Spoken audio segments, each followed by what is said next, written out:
Hi, Michelle. How are you doing today? I'm doing great, thank you. Great. Okay, so last time we talked, I got to read over your 24-hour recall, and overall it looks pretty good. I also got some lab results back. I saw that your BMI is a 29, and I did see that your A1C is a little high. It's at a 7.4%. What should my A1C be? So for people with diabetes, we typically aim for it to be below 7.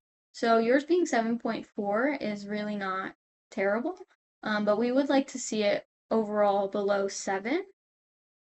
Okay. Um, so throughout your 24-hour recall, I did recognize that your carbohydrate intake was a little bit higher than we would like it to be, as well as your fiber intake was a little low as well.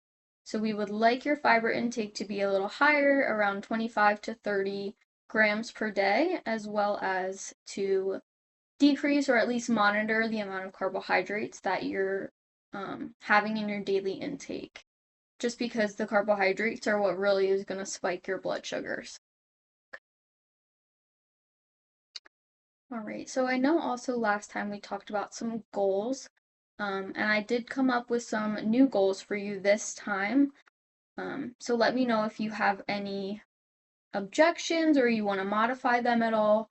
So your first goal that I came up with is to consume. So typically with carbohydrates, we want women to consume 30 to 45 grams of carbohydrates per each meal, and then around 15 grams of carbohydrates per snacks. If you have snacks in between meals, that would be a great option just because we want to lower that A1C, like I said, to get it down to about 7 or below 7 and to keep your blood sugars below 180. And we want that to be within about 6 months. Does that sound like a reasonable goal for you? Do you have any suggestions or questions about that? Nope, that sounds good. Okay, awesome. And then the second goal, like we said about fiber, your fiber is low, and that's very common for the American population.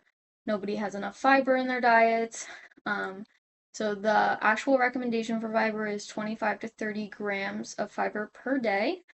Um, Many people have extremely less than that, so it's not uncommon for fiber intake to be low. So we want to increase that as much as possible because that's especially helpful with carbohydrate absorption. It's really going to balance it out and prevent that large spike in blood sugars. Okay.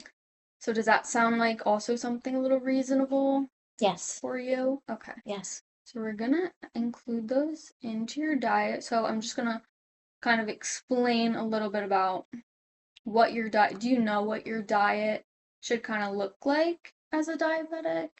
No. Okay, perfect. So, this is kind of a chart of the plate method. This is the method that we use for not only diabetes patients, but everybody in general is a great rule of thumb to what your plate should look like. So, as you can see, half the plate is your vegetables. These are non-starchy vegetables. So you can kind of pile them up. They're gonna make you full. They're gonna take up half your plate. You want to eat as much of those as you can.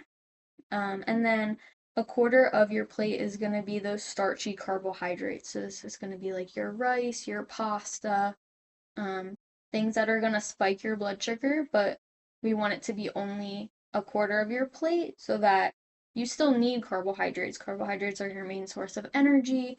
So we don't want to eliminate them. However, we want to keep it so they don't spike your blood sugars. So we're going to have those as a quarter of your plate. And then your protein is going to be your other quarter of your plate. So that's going to be your chicken, your turkey, your fish, things like that. Okay. All right. And then this handout is just kind of an example of some non-starchy vegetables. So like I said, these are the ones that you can really fill up on. Um, this is going to be like your lettuce, your asparagus, your spinach, your celery, your carrots. things that you can really eat as much as you want of them, and it's not gonna spike your blood sugar. And then these are examples of starchy vegetables. So these are the ones that you want to add to that quarter. So if you want to split your quarter of your plate from with rice and then you want to have some of the sweet potato, that would be a great option. But again, we just want to limit them a little bit, just be mindful of how much you're putting on a plate, just because they are going to be the ones that are going to spike your blood sugar. And then, are you aware of what foods have fiber in them? A lot of people are not. So No. do you think you know what foods have a lot of fiber? No, I don't think I know. Okay, perfect. So, your foods that are going to have fiber are going to be like your whole grains. Berries are a great option. The seeds have a lot of fiber in them, and strawberries, blackberries, raspberries. Like I said, your whole grains, your whole grain pastas, your whole grain breads, quinoa, um, even Avocado. avocado has some fiber in there as well. I love avocado. I do too. That's a great option. And then also beans are great. However, beans you do have to be a little bit mindful of, just because although beans are a great source of fiber, they are also a carbohydrate, but they are also a protein. Oh, So it's good to beans are a great source of kind of everything, but it's just good to be mindful of how much of them you're eating. so I have to eat those in moderation? Yes. Okay. Yes, exactly. Okay. And then one of the last things I would like to go over with you is kind of just how to read a food label. So I don't know how often you look at food labels in the store. Probably not enough. Okay. Many people don't. So food labels are very simple to read once you kind of get the hang of it. So really the only thing that we want to focus on right now for you is going to be this area right here that says serving size, and then this area down here that says total carbohydrate. So for example, say this is a box of cereal, for example, it says 1 cup is the serving size, and there's 34 grams of total carbohydrates in that 1 cup of cereal. So this would be a great option. Like we said, we want to keep the carbohydrates per meal from 30 to 35 grams. So this would be a perfect option if you wanted to have breakfast. However, a good rule of thumb also is to pair your carbohydrates with proteins, because that's gonna, again, just like fiber, proteins and carbohydrates paired is gonna slow the absorption of how fast your blood sugar spikes. So if you want to say have this bowl of cereal, you can also throw some nuts in it as well, because nuts are a good protein source. It's gonna balance out your um, carbohydrates, and it's not gonna spike your blood sugar as harshly. Okay. Does that make sense? Yes. Okay, perfect. All right. And then, so we kind of talked about some strategies that could be used.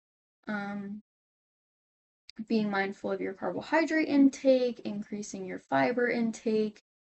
Are there any barriers that you have? Any financial, educational, language barriers, anything like that? No. Okay, perfect. And then, do you feel like these are some realistic goals and to add into your lifestyle and to accomplish within around a 6 month time span? Yes. Okay, perfect. And then I am going to suggest that we have a follow-up meeting just to kind of monitor your progress, monitor your A1C. However, if you do have any questions or concerns, I'm always available in the meantime, so you can definitely reach out as well. Do you have any questions for me? Yes. How often should I exercise? So it's recommended that you exercise about 150 minutes a week. However, any type of anything that's going to really fit into your schedule. I know sometimes 150 minutes a week can be difficult for some people that are super busy, but really anything that is realistic for you and that you feel that you can accomplish throughout your week, Exercise is a natural way to bring your blood sugar down. So always suggest even just going on a walk like after a meal. Meals typically are going to raise your blood sugar at least a little bit. So walking is a natural way to kind of bring it down. So that can be a good option for you too. Okay, that sounds good. All right, awesome. Do you have any other questions? I don't think so right now. Thank you. Okay, great. Thank you.